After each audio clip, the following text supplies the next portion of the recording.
Today's video is sponsored by FluxPools.net, the official pool of the development team behind Flux. FluxPools is excited to announce their miner appreciation program.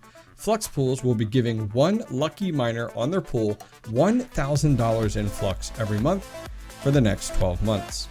Guess what pool I have my Flux rig on? That's right, FluxPool. Get this as well. FluxPools just recently cut their parallel asset fees in half. Full details on FluxPool's monthly $1,000 giveaway down below in the description. Thanks again to FluxPools.net for supporting the hobbyist miner community.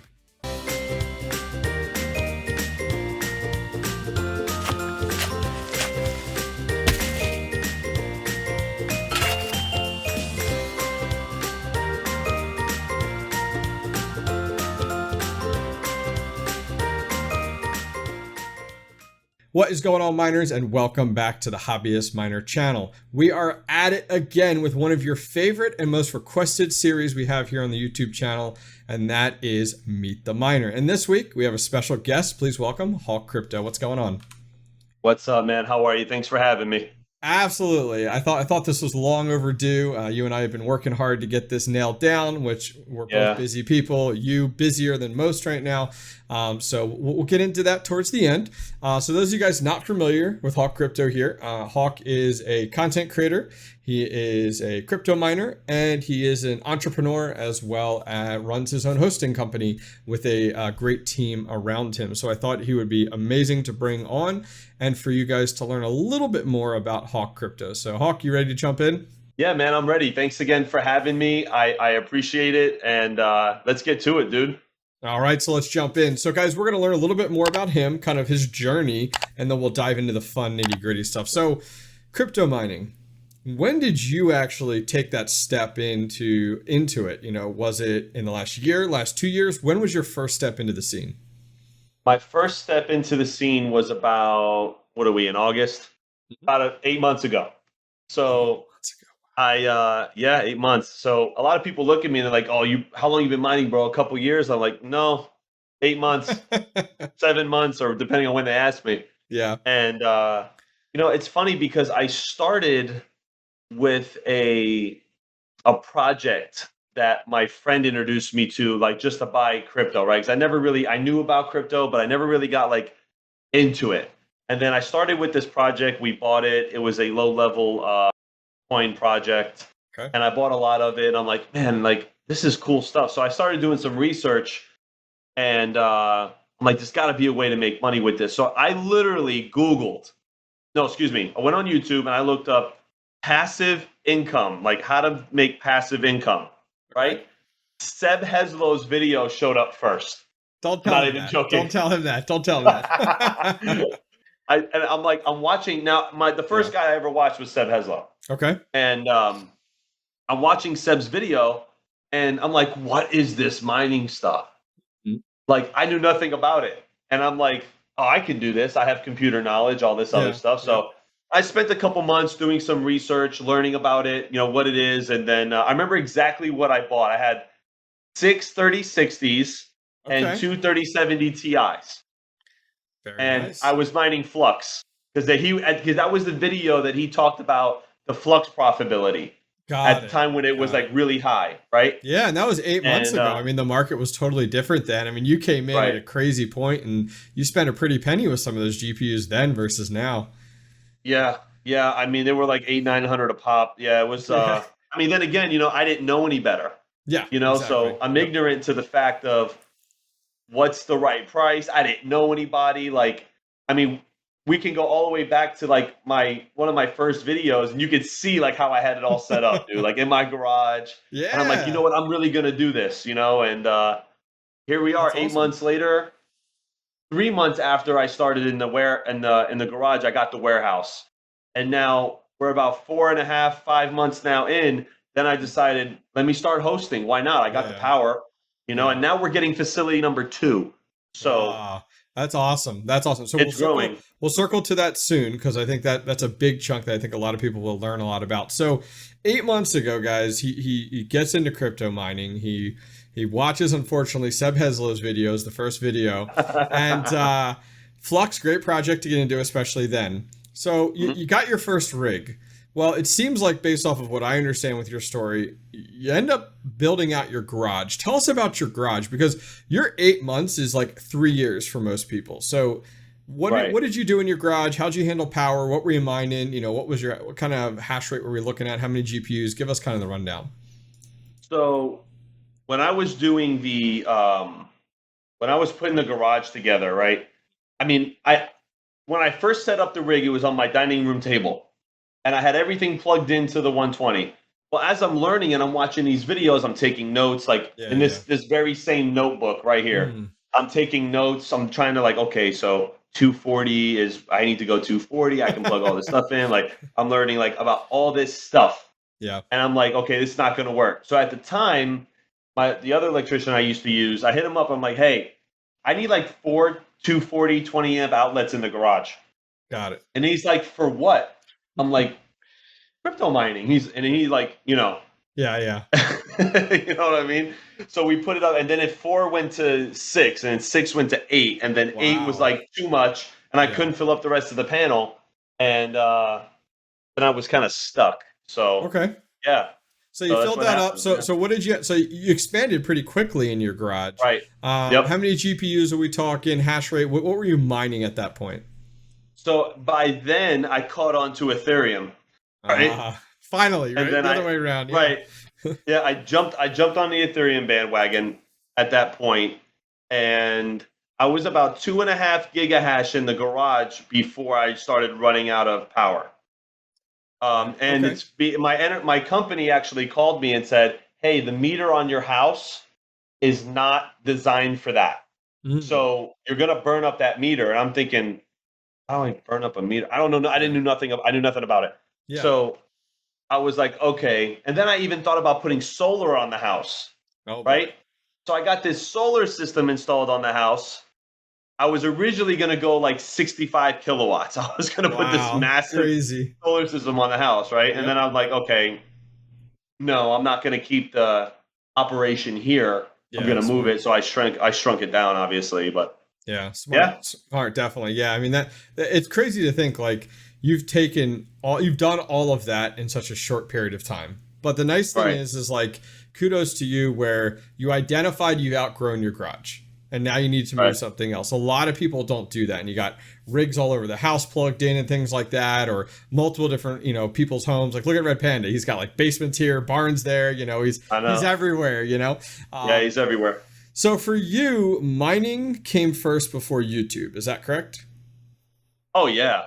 Yeah. So like watching 𝐓𝐸₍ video, like I got to understand my attitude with everything, right? Like I look at other people and I'm like, I can do that. Yeah. Like this is easy. So when I saw Seb's videos, I'm going to mention Seb a lot in this, obviously. That's fine. When I was watching Seb's video, I'm like, so if I start this and I document my journey all the way, I could become like, I can do what he's doing. Maybe make at this point, I didn't know I could make money off of YouTube. I had no idea. So I'm just thinking, like a following, right? Mm-hmm. And so I mean, dude, I remember when I got like RebTech, I had like 100 subscribers, okay?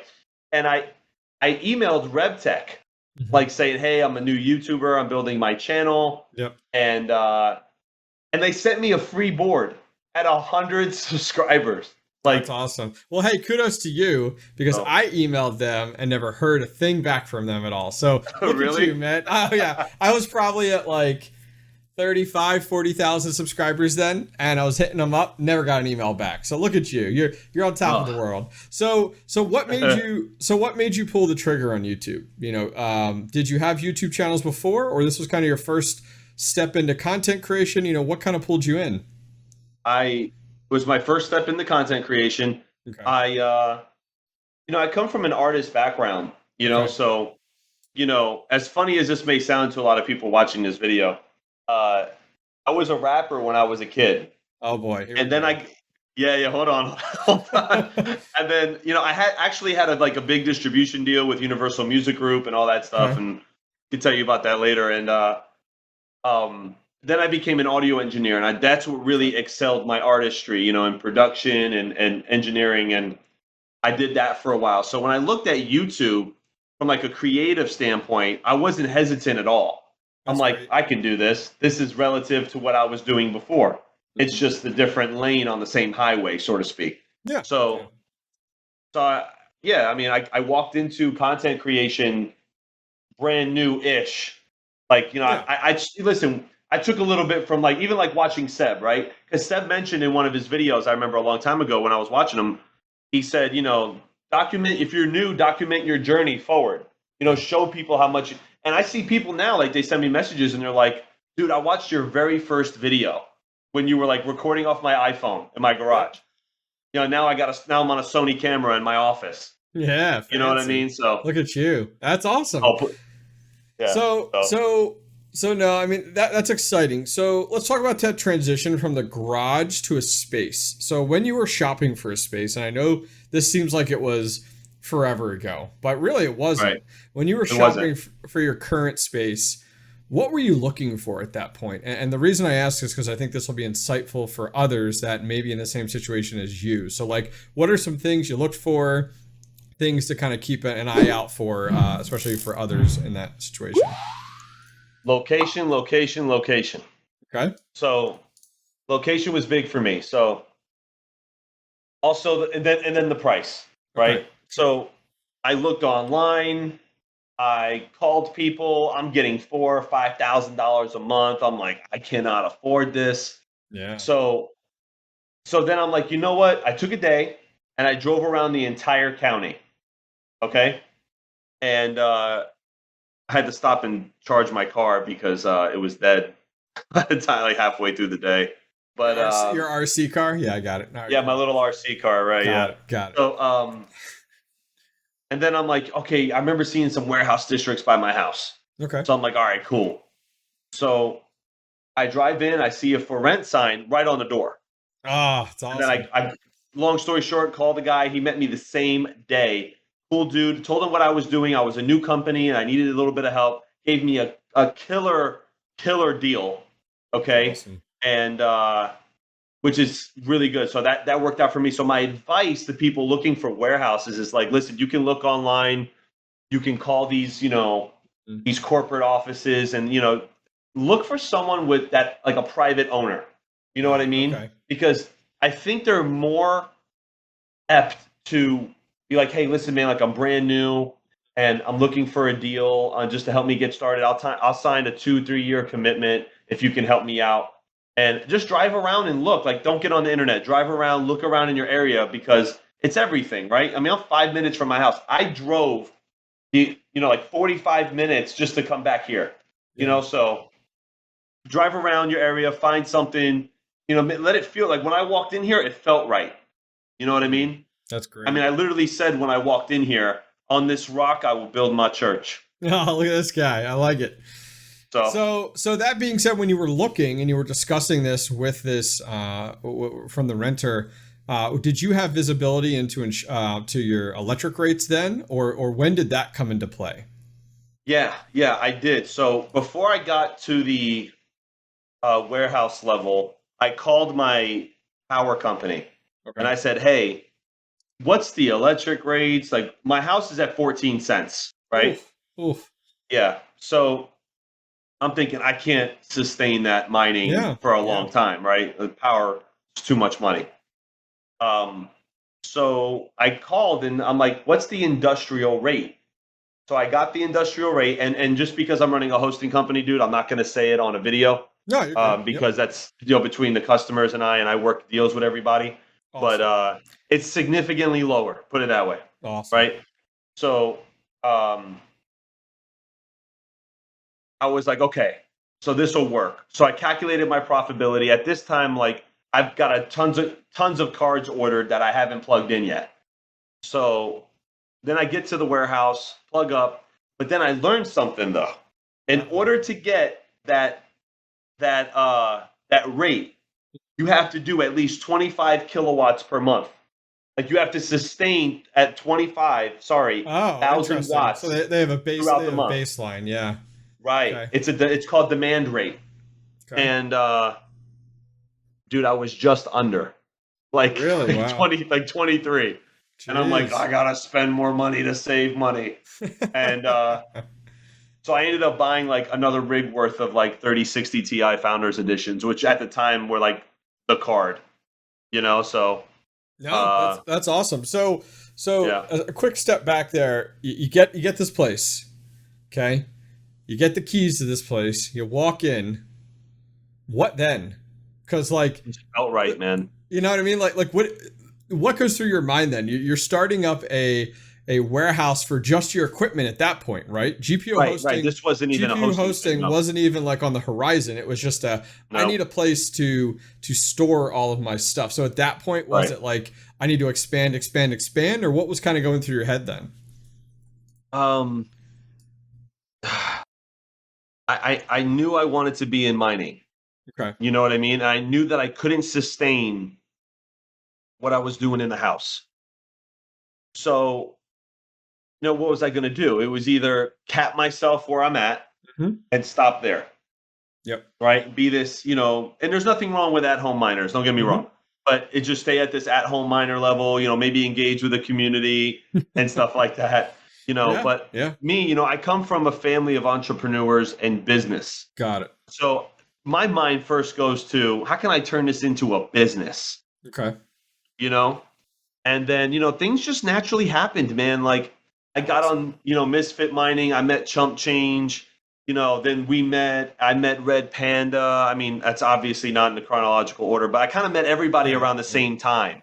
You know, uh, and everybody was very welcoming. I'm like, wow, here's this community that I can be a part of, and not to jump too forward here, but I No, sure. thank the whole community for even helping me build my hosting business. Like I made good relationships with people and, you know, connections here, discounts here, endorsements and advertisements here. Like Yeah. it just was like mind blowing to me. And I mean, it all happened so fast, but no, I didn't think that I was going to, grow this quick. I'll be honest with you. Like I came into the warehouse, I didn't really know where this was going to go. All I knew is that I wanted to mine, I wanted to buy stuff, and I wanted to see how this would evolve. And if you look at, I can show you pictures if you want. If you look at where I started versus like what it looks like now, it's like you're going to look at me and go, "Dude, this is not your warehouse. This is somebody else." It's like, you know what I mean? Like that's the way, that's the way it is. And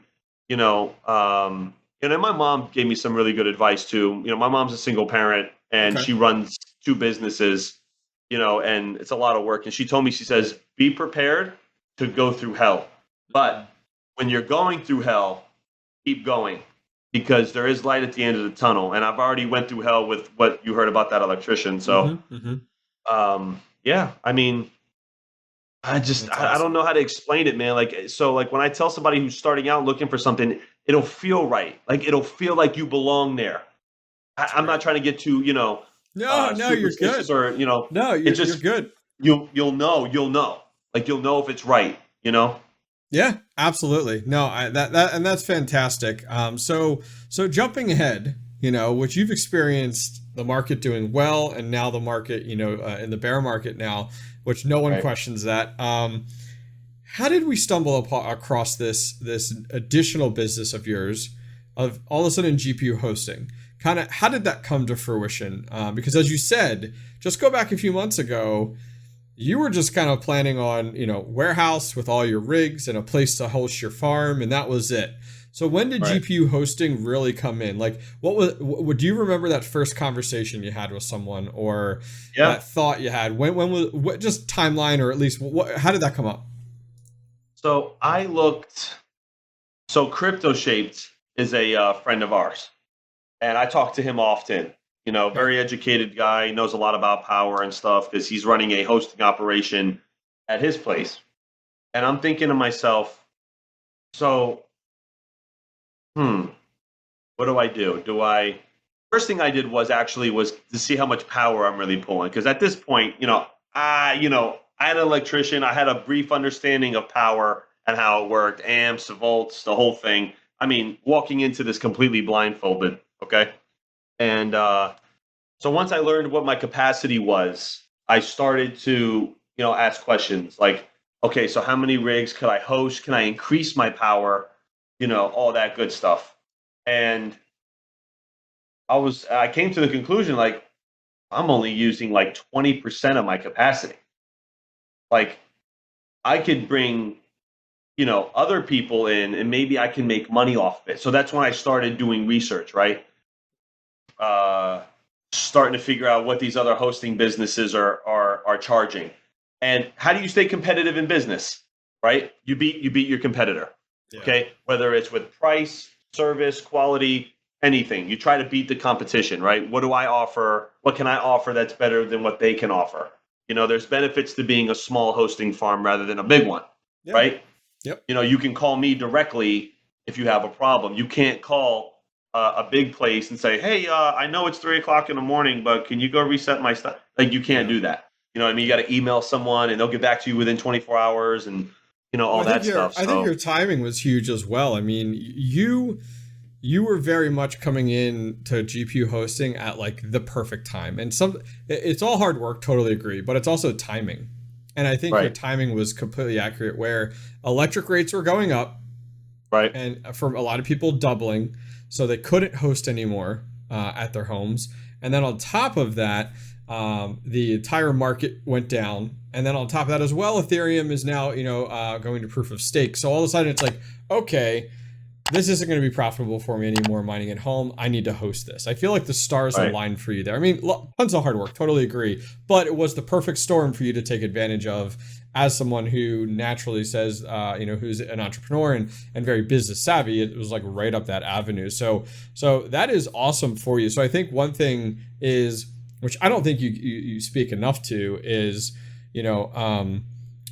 what all is involved with GPU hosting, because I don't think people realize how immense it comes down to the amount of work and the things that have to get set up that no one thinks about. It's a lot. It's a lot, man. The running the power is a huge thing. So, I'm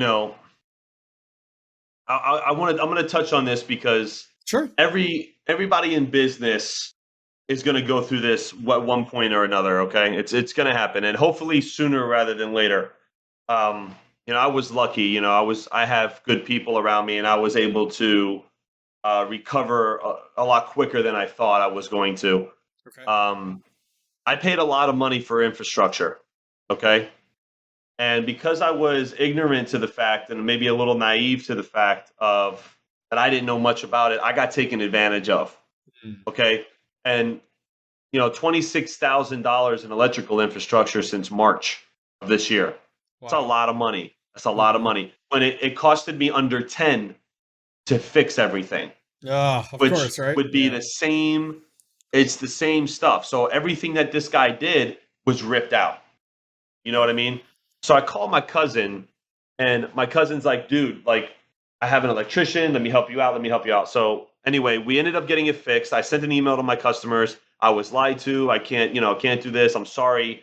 And I worked day and night to get it operational. And I still am. Like last night, I don't know if you know who Yeti is, obviously. Yeti is my chief technical officer here at Hawk Crypto Mining. So, and he's in the UK.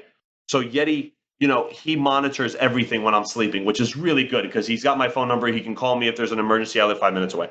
But with hosting, you're going to run into these things. So that was my first hurdle, right? Was getting the power fixed. I'm like, oh my God, I took orders for this amount of this amount of amps. Like, I don't even have remotely close to that. What am I going to do? And I came up with a brilliant solution, actually. And we fixed it. Obviously we had to go through, all the proper code stuff and all that stuff. But once it got approved, we were good. And I actually got it back pretty quick. So nice. That's great. yeah. So, but, moving the rigs around and stuff like that, like, for example, it's not as hard as it seems. It's a lot of tedious work. It's not hard. Like, for example, this is the procedure when a customer hits me up. So a customer will hit me up. They'll say, "Hey, I want to host. This is my name. This is what are your rates?" And I give them the rates, right? Mm-hmm. I tell them what the service fees are and all that other stuff. Now, then they mail me their stuff. Customers got to pay shipping to and from. Okay. That I bring it in. I put everything on a test bench. right? We test every card. We inventory every card. So right here, you can see, here's my inventory log. Okay. Okay. So every GPU that comes through gets checked, inventory. We even look for the warranty stickers. You know what I mean, on the back of the die there. On the back make of the sure that sink. Yep. Right. So we do that, right? And this is all for accountability. Like, listen, I can be, I could just say, hey, send me your stuff, plug it in, and not care. But I care about what I'm doing, and I want to offer quality service to my customers. So yeah, so there's a lot involved, like accountability, bookkeeping, getting the rigs turned on, and then, like troubleshooting. Like the other night, I was plugging in some Vegas for a customer from the UK, and they're paying like 42 cents a kilowatt. It's retarded what they're paying. Oh my God, it's so bad what they're paying. And I went to go plug stuff in, and I see smoke. Dude, I panicked. I was like, oh my, I grabbed the fire extinguisher off the wall. That I have fire extinguishers everywhere. Everywhere there's an opening on the tunnel, there's a fire extinguisher. I got like 6. So grab a fire extinguisher. I'm pointing at it, like I have it unclipped, ready to go. I'm pointing at it, and it's just smoke. I take the lid off. I don't see flames. It's coming from the PSU.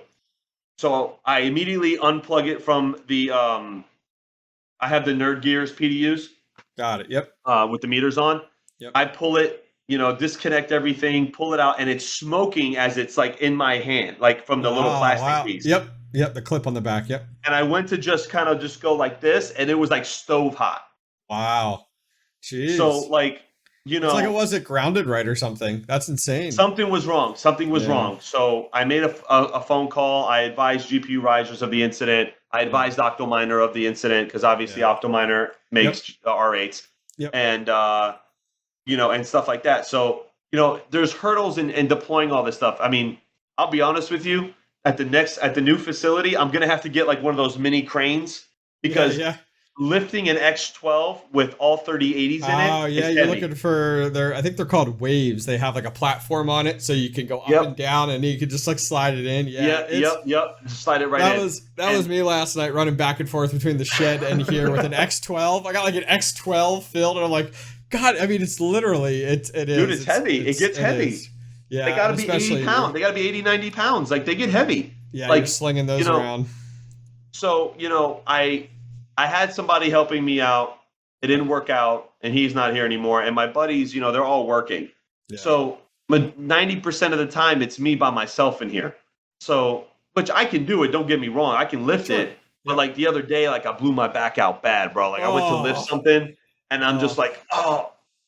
Is it sad? I thought the same thing with the X12 when I was moving it around. I'm like, I better not pull out my back moving this thing. Yeah, for real. Yeah. So my girlfriend had this really good idea. She goes in my car and she grabs my weight belt, my lifting belt, and she says, "Babe, put this on, please, because I can't. If you blow your back out, like I'm not doing this. Like I'm not coming here moving rigs." And she's great, by the way. She helps me do all inventorying and bookkeeping and stuff. That's cool. But there's a lot involved, man. There's a lot involved in like I constantly monitor the rigs. Like last night I didn't sleep because after that smoking incident, I had anxiety running through my body. I'm like, oh my God. Oh yeah, because your concern is all of it, Yeah, I mean, it's all your blood, sweat, and tears over the last few months, which is, I think, fantastic. So let's swap gears here from GPU hosting, talk more about crypto and mining to wrap things up here. So sure. We're in the bear market now. And nobody can really argue that. Going back to January, there was a lot of questionability. I remember going back, looking at some of my videos then, just calling it out, and we weren't even at the low of the lows. So your first bear market, my first bear market, 100%. What was that experience for you, coming from 8 months ago when we were, Ethereum was pumping, we were looking great, to now? I mean, a lot of concern when we first got into this, kind of where was your head at, you think, coming into a bear market for the first time? So one thing my mom taught me is when you start a business, have 2 to 3 years of operating capital. Okay. Right? Because something can go wrong, and something always goes wrong. Yep. Right? Okay. So when the bear market came, I'm like, here's the something wrong. Yep. Okay. I'm thinking I'm going from $160, $170 a day on Ethereum, pushing good. 200. Now I'm at 60. Oh, it's painful. Like at one point that one like big dip we had when Ethereum went over like under 1,000. I was like, oh my god, like Yeah. I'm thinking like, oh my god, I can barely like keep these things on. I turned off the S19s for a short amount of time, which I recently just sold, by the way. And you know, so I'm thinking going into it, I'm like, okay, I gotta think of something else. So I think the bear market honestly really pushed me into the hosting thing because I'm like, Okay. I gotta, how are we gonna make more money? What are we gonna do? Yeah. You know what I mean? Like, we meaning me? Like, what am I gonna do? Yeah. You know? Uh, then I looked into the hosting thing. I ran the idea by a few people, did the numbers, and that's just how I'm approaching the bear market. Don't get me wrong. I'm gonna mine through the whole thing. People are gonna turn off. People are gonna panic. This is gonna be the opportune time to really rake it in on the next bear run. Not financial advice, obviously. Excuse me, on the next bull run. Excuse me. Yep. I know Not financial advice. Yeah, you know what I mean, right? This is gonna be the time to really just really get in there and get as much as you can, and in my opinion. Yeah. So no, it's good to know. So that in mind, Ethereum merge is coming up in a few weeks. It's scheduled. We'll say coming up here in a few weeks. This is something you and I have first time we've experienced it. I think most miners have experienced where not only is it a proof of work coin moving to proof of stake, but this is the king of proof of work right now. This is kind of the backbone, we'll call it. Everybody is connected to Ethereum in one way or another, regardless if they like it or not. So this is coming up here, scheduled for next few weeks. What are your thoughts on that first?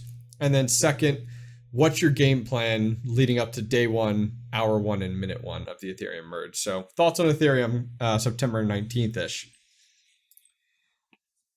a lot of people give me slack for this, and you're smiling because you know what I'm going to say. I do, but I wanted to ask. Personally, listen, I'm the kind of guy, and maybe this stems from law enforcement because I was a cop for 8 years. Okay. I still am part-time anyway, reserve status. Anyway, I'm going to go based on their behavior, okay? And what they have done in the past. And what they show is inconsistency in everything. I listen to these dev meetings. I don't think September is going to happen. I don't think 2022 it's going to happen.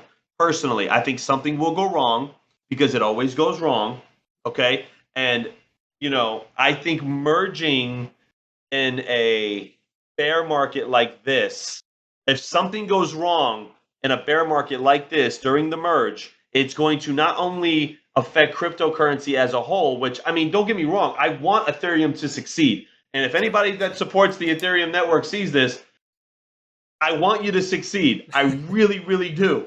I don't want you to fail, because if you fail, crypto in general is one step closer to regulation. I can only imagine the headlines coming out of DC, what these people are going to say, right? On the other hand, I look at it this way. Why fix something that's not broken? Mm-hmm. It's not broken. Like, leave it alone. It works. Proof of work is a good thing. It's not cleaner. It's not like, I don't know, man. Like, I just think so. The merge, if it happens, cool. You can say, I told you so, and we'll move forward from that. Yeah, I don't know, man. I got a love-hate relationship with the whole thing now. I listen to these devs, and they sound like they're playing Minecraft when they talk. Like, one guy's smiling too much. He's making me nervous. Another guy says, well, it'll probably work. You need 66% support from, like, I guess, everything. You know what I mean? Now they barely got 60, moving forward, and they're less than a month out. We're in the home stretch here. There's no time for questionability, definitely. Right. One thing that's concerning me is F2 pool holds I think almost 30% of all staked Ethereum. Wow, that's crazy. That's huge. We're already centralizing. They're already centralizing their entire thing. Like, what's going to happen with that? Like, that's concerning. Yeah, but what was the second part of the question? So the second part of the question, which is fine, we'll jump on to that. I'm sorry. Now. So no, you're good. So Ethereum merge. Let's say it's the 19th for all intents and purposes, and it is happening. What is Hawk Crypto's plan for day 1, hour 1, and minute 1 of the Ethereum merge? My plan is to jump into ETC or Ergo. Okay. Now, I like Flux. Mm-hmm. I'm already mining Flux. I have a nice bag of Flux. I do not have a nice bag of ETC and Ergo. All right. So I think I'm going to switch. I think looking at it from a developer standpoint, I think Ergo, not that I'm a developer, but I think Ergo is more tuned to take the majority of the hash rate that it's going to receive, right? I think unless ETC gets some real price discovery, and they, I don't know if their network's going to handle it. I mean, they're already up like 13. I just did a video on this, by the way. They're up 13 to 14 terahash already. Like, Wow. because the DAG file just went over 5, Yep. right? Yep. So a lot of those machines are starting to shut off. Everybody's going to ETC, which is bad timing, like Bad for time with the Ethereum Ethereum Classic. merge. Yep. Yep. Right. Yep. Like, but maybe maybe it could also be good, depending on your perspective, because now we can see if Ethereum Classic is going to handle it, which I can tell you right now, my iPolo V2 mini Wi-Fi went from $7 a day to $3 a day. Wow. Like overnight. Huge difference. Like, yeah, definitely. Huge. And that's before power. So is it, we need, we see things like Antpool investing $10 million into ETC, right? Yep. We need to see a lot. I know Panda had this chart out the other day that really, really put it into perspective. These coins got to produce, I think, what is it, $28 million a day in profit? Oh, that chart. I'm completely skeptical about those charts, by the way. Really? You think so? I mean, well, because my perspective on that is all of those are based off of everything that we know now. So the blinders are on, and this is what we know now. The issue is like, we've never had the biggest coin, as I said, go from proof of work to proof of stake. We don't know what'll happen. We don't know how many machines are going to power off. We don't know how many machines are going to pivot, how long it's going to take people to go from one algorithm to another, especially with these big farms. There's a ton of unknowns. So all of these charts of like, all right, well, Flux is going to have to be $1,000, just throwing it out there, in order to make it like profitable with this much hash rate on it. It just makes it really hard to believe because nobody can predict the next 4 weeks. No one. So it's to me, it's the Wild West. And what are you going to do? What's your plan? Yeah, so for me, I've already slowly started to migrate away from ETH, and even on ETH, I don't have anything paying out in ETH. It's always since January I've been ETH to BTC. Majority, I have a lot on Ergo now, actually. Building up my Ergo wallet. I have a good Flux wallet, kind of like what you had talked about, but I'm still mining Flux. I have about 2 more rigs I'm going to swap from Ethereum to Flux, so that when the merge hits, I'm just kind of like, all right, all my rigs are good. I'm ready to go. Like, I'm already there. I've been running them for a while. But I have a decent amount on Ethereum Classic. I have a decent amount on Ergo right now, a decent amount on Flux. So I like diversity. I've always pushed diversity on my channel, which is nice, and got quite a number of the miners out there for like Dogecoin and Litecoin and stuff like that. So right now I'm just hanging out and enjoying the diversity. I am fearful for a lot of these people that are like, I'm Ethereum to the end, and it's like, okay, cool, but are you ready to make that swap? Like day one, are you ready to move? But yeah, it should be really exciting. I mean, the Ethereum merge, I'm excited for it because it's like the Wild West. Like, we don't know. It's the unknown that makes us excited because we're in a position. But I look at people that are not in fortunate positions. Like, look at all these ETH miners that are these ETH ASICs. Yep. Unless these companies send out a software update, a lot of these ETH ASICs are going to turn off. Yeah. And yep. I don't know, man. Like you said, Wild West. I think the Mining King says he's so tired of talking about the merge. I don't know if you're watching it on live. He's just like, slam the door, man. Like, I'm done with this. Like, let's move on already. It's good. It's really good. Like, just like you had said earlier, like the Ethereum merge is needed, and it's good, and it's something we need as a crypto miners. And like, I'm still new. I'm within 2 years. You talked about 8 months to a year now. It is very much like we're new to this, but it's very easy for me to see from an outside perspective looking in of like the evolution of crypto mining needs Ethereum to go to proof of stake, because then it's the age of altcoins. All of a sudden now it's not one player at the top, it's 3 or 4 players. And when that happens, that would be great. That's great. Competition, just like you said earlier, like competition's great. And so that's what I'm really looking forward to. So we'll wrap things up here on my last question is, what is next for Hawk Crypto? Well, Um, I will tell you without kind of telling you because I have an NDA agreement. Um, Facility number 2 is on its way. Awesome. That's pretty much all I can say. It's going to be significantly larger than what I'm doing now. Awesome. Location and who's involved, other than I can mention, I'm doing it with GPU risers. Yeah. But there's other people that are involved that want to remain quiet, and that's fine. I respect it, and that's fine. But yeah, we're looking at another facility that is going to be massive, and we're probably going to be collabing with a crypto project with that. That's so awesome. I'm praying that everything just goes smooth, and I'm kind of over like the stressful hump. Like, dude, I'm telling you, like when I told you, like I thought, and and I'm honest with all my viewers, and I share I share everything with everybody because that's I'm kind of growing together with the community, right? Sure. Last week I thought I was going to lose everything when I found out that I was scammed out of all that money. You know what I mean? From that electrician, I really thought it was all over, and I had good people rally around me and help me out, and I'm forever grateful for that. So I think surrounding yourself around successful people and the right people, can definitely catapult you in the right direction. So that's what's next for me. We'll see what happens. I'm going to post videos on it. I'm sure you're going to, we may do a video on the next facility, and all that. Cool. Maybe we'll do something on it. You never know. But it's going to be locally too, which is really, really nice for me. I don't have to drive. That's nice. Yeah. I don't have to drive to like in the middle of nowhere. So, yeah, great. Yeah, that's what's happening. Yeah. So the Hawk's Nest here is good. Hawk's Nest number 2 is coming up. Cool. Very cool. Well, guys, listen, I'm going to put links down below to Hawk's channel, his YouTube channel, as well as website. We'll have them down below. You can check them out as well as social media. Please go over, show him some love, follow along in his journey and kind of everything you guys have learned today.